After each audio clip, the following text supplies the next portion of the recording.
पाकिस्तान ने भारत की जानिब से गोल्डन टेम्पल को निशाना बनाने से मुताल्लिक इल्जामात को सख्ती से मुस्तरद कर दिया है।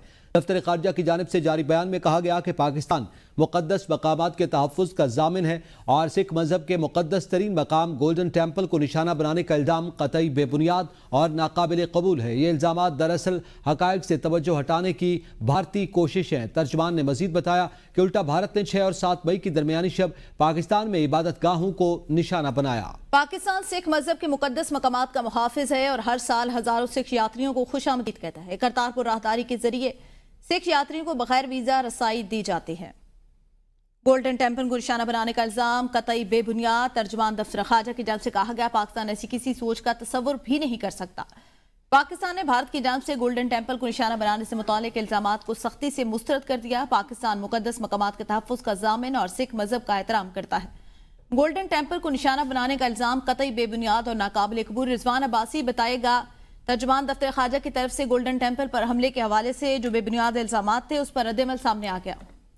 जी बिल्कुल, दफ्तर खारजा ने भारत की जानिब से पाकिस्तान पर गोल्डन टेम्पल को निशाना बनाने के जो इल्जामात हैं उसको सख्ती से मुस्तरद करते हुए इसे बेबुनियाद और नाकाबिले कबूल करार दिया है। तर्जुमान दफ्तर खारजा ने कहा है कि गोल्डन टेम्पल सिख मजहब का मुकद्दस मुकाम है और पाकिस्तान ऐसी सोच भी नहीं रख सकता कि किसी मजहबी इबादतगाह को निशाना बनाया जाए। तर्जुमान ने वाज़ा किया है कि पाकिस्तान तमाम मज़ाहिब के मुकद्दस मुकामात का एहतराम करता है और उनके तहफ़्फ़ुज़ को अपनी जिम्मेदारी समझता है। उन्होंने कहा है कि पाकिस्तान सिख मजहब के मुकद्दस मुकामात का मुहाफ़िज़ है और हर साल हज़ारों सिख यात्रियों को पाकिस्तान में खुशामद करता है और करतारपुरा राहदारी इसकी सबसे बड़ी मिसाल है और सिख यात्रियों को फ्री वीज़ा भी इस करतारपुरा राहदारी के जरिए दी जाती है, जो बैरुल मज़हब हमआहंगी के लिए पाकिस्तान के अज़म का सबूत है। और तर्जमान ने मजीद कहा है कि भारत की जानिब से 6 और 7 मई की दरमियानी शब पाकिस्तान की मुख्तलिफ जो इबादत गाहें हैं उनको निशाना बनाया गया। और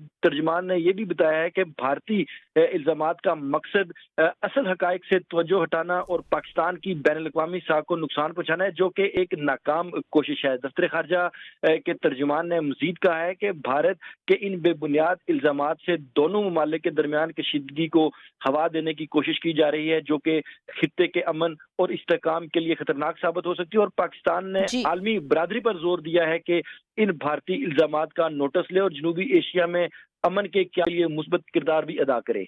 सही, शुक्रिया रिजवान।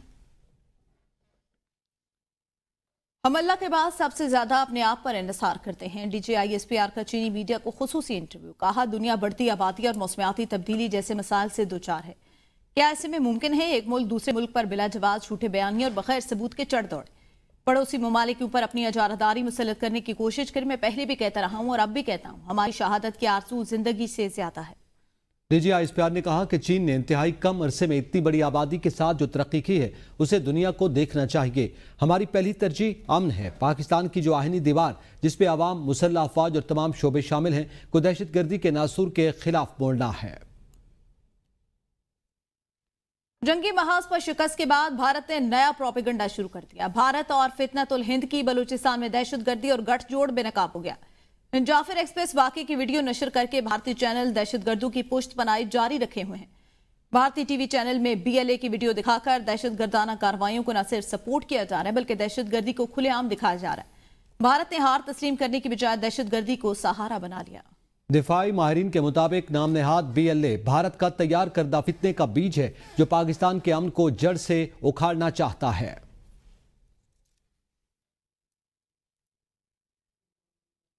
जाफर एक्सप्रेस वाक़े की वीडियो नशर करके भारतीय चैनल दहशतगर्दों की पुष्टपनाही जारी रखे हुए हैं। भारतीय टीवी चैनल में BLA की वीडियो दिखाकर दहशतगर्दाना कार्रवाइयों की सपोर्ट की जा रही है। जंगी महाज पर शिकस्त के बाद भारत ने नया प्रोपेगेंडा शुरू कर दिया। आइंदा माली साल के लिए पाकिस्तान और IMF के दरमियान मुज़ाकरात में पेट्रोलियम मसनूआत पर कार्बन लेवी समेत मुतादिद टैक्स इक़दामात पर इत्तेफाक हुआ। ज़राए के मुताबिक फी लीटर 5 रुपए कार्बन लेवी आयद करने और पेट्रोलियम लेवी को 100 रुपए से जायद करने की तजवीज़ है। इस्तेमाल शुदा गाड़ियों पर 40% जायद टैक्स, फाटा पाटा टैक्स छूट खत्म करने और खाद पर GST की अमूमी शरह लागू करने का भी मुतालबा किया गया। नई कौमी टैरिफ पॉलिसी 2025 से 30 के तहत रेगुलेटरी ड्यूटी में कमी। शाहिद अजमल से मजीद जानते हैं। शाहिद, बताएगा क्या तफसीलात हैं आपके पास? जी बिल्कुल, इस वक्त पाकिस्तान और IMF के दरमियान बजट 2025-26 के हवाले से मुज़ाकरात जारी हैं। اور ذرائع کا کہنا ہے کہ مذاکرات میں آئندہ مالی سال پیٹرولیم مصنوعات مزید مہنگی ہونے کا امکان ہے، کیونکہ حکومت نے پیٹرولیم مصنوعات پر کاربن لیوی لگانے کی تیاری کر لی ہے اور IMF کے ساتھ بات چیت میں پیٹرولیم مصنوعات پر 5 روپے کاربن لیوی عائد کرنے پر اتفاق کر لیا گیا ہے۔ اسی طرح آئندہ مالی سال فی لیٹر پیٹرولیم لیوی 100 روپے سے زائد کرنے کی تجویز ہے۔ استعمال شدہ گاڑیوں پر نئی گاڑیوں کے مقابلے میں 40% زیادہ ٹیکس عائد ہوگا اور IMF کا سابقہ فاٹا کے لیے دی گئی ٹیکس چھوٹ ختم کرنے کا مطالبہ سامنے آیا ہے۔ IMF نے کھاد پر جنرل سے ٹیکس کی عمومی شرح نافذ کرنے کا بھی مطالبہ کیا ہے۔ اقدامات کے شعبے کی سبسڈیز فنڈ کرنے اور گردشی قرضہ کم کرنے کے لیے کام کیا جا رہا ہے، جبکہ مالی سال 2026 کے لیے استعمال شدہ گاڑیوں کی ڈیوٹیز کی مجموعی شرح نئی گاڑیوں سے 40% سے زیادہ ہوگی۔ یہ فرق ہر سال 10% کم کیا جائے گا۔ 2030 تک یہ خاتمہ مکمل متوقع ہوگا۔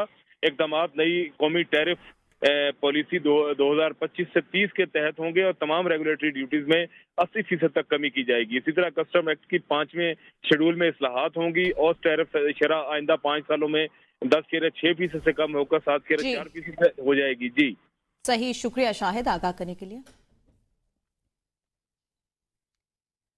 سیشن کورٹ میں ریاستی اداروں کے خلاف غیر مصدقہ پوسٹ سوشل میڈیا پر شیئر کرنے کا مقدمہ۔ سیشن عدالت نے صنم جاوید کی درخواست سے ضمانت خارج کر دی۔ ایڈیشنل سیشن جج سلمان گھمن نے وکلا کے دلائل مکمل ہونے پر فیصلہ سنایا۔ FIA نے صنم جاوید پر ریاستی اداروں کے خلاف نفرت انگیز پوسٹ شیئر کرنے کا مقدمہ درج کر رکھا ہے۔ محکمہ تعلیم خیبر پختونخوا میں وسیع پیمانے پر تبادلوں اور تعیناتیوں کا عمل مکمل کر لیا گیا، جس کے تحت صوبے کے مختلف اضلاع میں 116 STOs سمیت دیگر افسران کو تبدیل کیا گیا۔ حکمت اللہ خان نے ADEO سپورٹس بنو، محمد نذیر احمد تاجی قلعہ منڈان بنو سے فیض طلب منڈان بنو، فرید اللہ خان ADE بنو سے ASDEO جنڈوخیل تعینات کر دیے گئے ہیں۔ یہ تبادلے ریشنلائزیشن پالیسی کے تحت کیے گئے اور متعدد افسران کو نئی تعیناتیاں دی گئی ہیں۔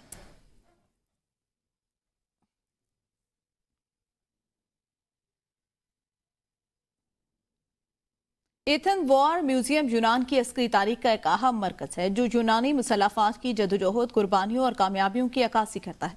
یہ میوزیم 18 جولائی 1975 کو عوام کے لیے کھولا گیا۔ اس میوزیم کا مقصد یونانی قوم کی آزادی کے لیے کی جانے والی جنگوں کی یاد کو زندہ رکھنا اور عسکری ورثے کی حفاظت کرنا ہے۔ اس حوالے سے مزید جانتے ہیں یونان سے نمائندہ ABN نیوز ظفر ساہی کی اس خصوصی رپورٹ میں۔ جی ناظرین، زندہ قومیں ہمیشہ اپنے ملک اور اپنی قوم کی خاطر جانوں کے نذرانے پیش کرنے والے جو شہداء ہیں ان کو قربانیوں کو کبھی فراموش نہیں کرتی۔ اس وقت میں ایتھن کے اندر جو وار میوزیم ہے اس کے اندر میں موجود ہوں اور یہ وار میوزیم جس کو بنانے کی تجویز 1964 میں پیش کی گئی اور بالآخر جولائی 1975 میں اس میوزیم کا باقاعدہ افتتاح جو ہے وہ کر دیا گیا۔ 4 منزلہ اس میوزیم میں تمام وہ جنگی آلات موجود ہیں جو جنگ عظیم اول اور جنگ عظیم دوم کے دوران جو ہے وہ ان کو استعمال کیا گیا۔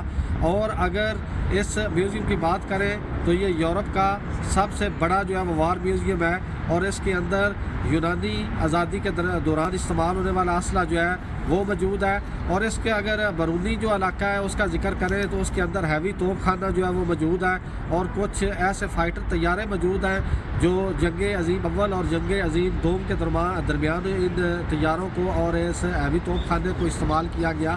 اور اس وار میوزیم کو دیکھنے کے لیے روزانہ سینکڑوں کی تعداد میں لوگ جو ہیں وہ یہاں آتے ہیں اور ہر سال لاکھوں افراد اس میوزیم کا وزٹ کرتے ہیں۔ کراچی کی انسداد دہشت گردی عدالت میں ثانیہ 9 مئی کیس کی سماعت ہوئی، جس میں مدعی مقدمہ کی عدم حاضری پر عدالت نے برہمی کا اظہار کیا اور مدعی کو 11 جون کو طلب کر لیا۔ سماعت کے دوران PTI رہنما راجہ اظہر، خرم شیر زمان، فردوس شمیم نقوی، عالمگیر خان اور دیگر عدالت میں پیش ہوئے، جبکہ حلیمہ عادل شیخ اور فہیم خان نے ایک دن کی حاضری سے استثناء کی درخواست دائر کی، جسے عدالت نے منظور کر لیا۔ پولیس کے مطابق ملزمان کے خلاف 9 مئی 2023 کو تھانہ ٹیپو سلطان کی حدود میں مقدمہ درج کیا گیا اور ان پر جلاؤ گھراؤ، سرکاری املاک کو نقصان پہنچانے کا الزام ہے۔ مدعی مقدمہ ملزمان کے خلاف 9 مئی 2023 کو تھانہ ٹیپو سلطان کی حدود میں مقدمہ درج کر دیا گیا۔ ان پر جلاؤ گھراؤ اور سرکاری املاک کو نقصان پہنچانے کا الزام ہے۔